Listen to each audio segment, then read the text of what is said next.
Welcome, it's Denome.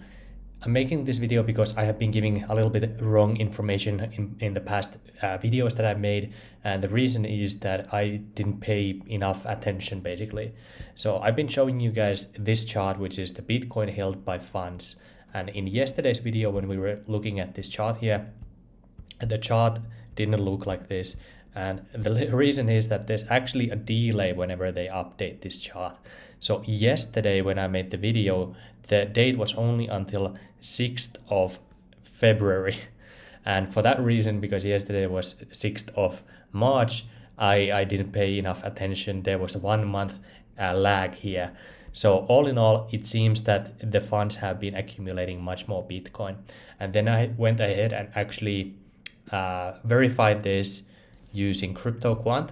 So what you can see here are fund holdings. So these are all the funds that CryptoQuant was looking at, and funds had 700 and 200,000 Bitcoin before January 11, and right now they currently have about 500,000 Bitcoin. So funds have sold, or 200,000 Bitcoin has exited the funds. But when we take a look at how much money has actually gone into the ETFs, sorry about that.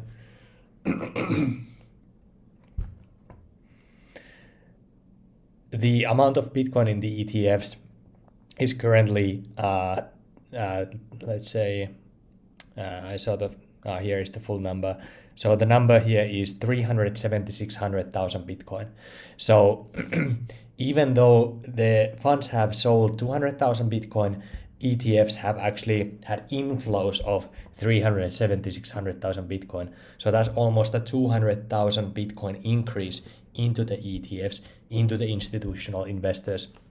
So even though we are seeing right now, when we take a look at how Bitcoin is exiting, or the long-term Bitcoin is exiting right now from the long-term holder wallets, the money is now going into the ETFs.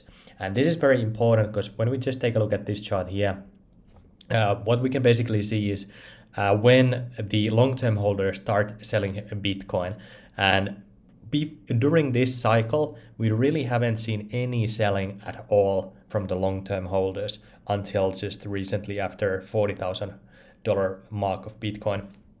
So that money is going into the hands of the institutional investors, or the investors who are investing through the ETFs. So just wanted to make the record straight that the ETF selling, ETF buying is higher than the fund selling. So that was basically my mistake there when I was just looking at this chart. And I guess I just got blinded using this chart here and not looking close enough to the actual dates here. But since I'm making this video, I just want to make a quick update as well. As you can see, Bitcoin had this drop here and then this bounce, and the altcoins had actually a very good recovery. So when we take a look at, let's actually do the total two. So total two is the market cap of all crypto in the market, excluding Bitcoin and stable coins. So when we take a look at this chart here, what you're seeing is we still have quite a while before we reach the all-time highs here. So about 50% potential increase here, and then who knows how high the altcoins fly afterwards. And right now, it is the meme coins that are taking all of the action. So whenever we take a look at what has had the highest gains, you can see Shiba Inu here, with Flowkeep, Pepe. Then we have Fetch.ai, which is interesting. And these are 7-day price differences. Theta is here. Then we had Bonk, of course. And then we had Dogecoin is here, only 22%.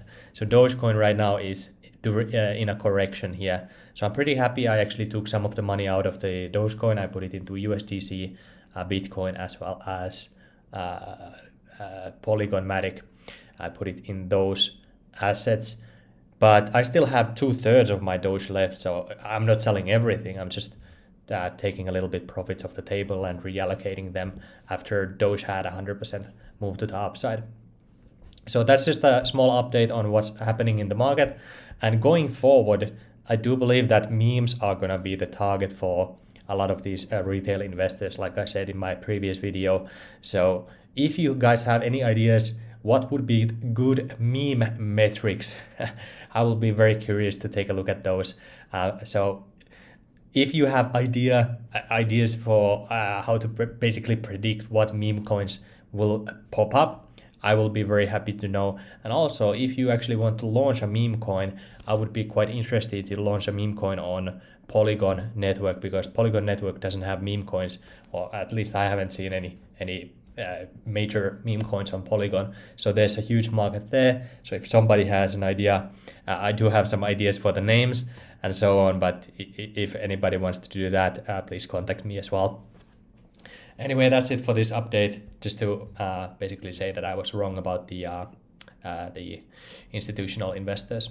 And by the way, yeah, I guess I'll talk about this as well. So I saw that Grayscale is launching a new fund called Grayscale Dynamic Income Fund, and this is going to be a staked fund for different crypto assets. And the interesting thing here is that Osmo, which currently only has $1 billion market cap, is 24% of all the assets here.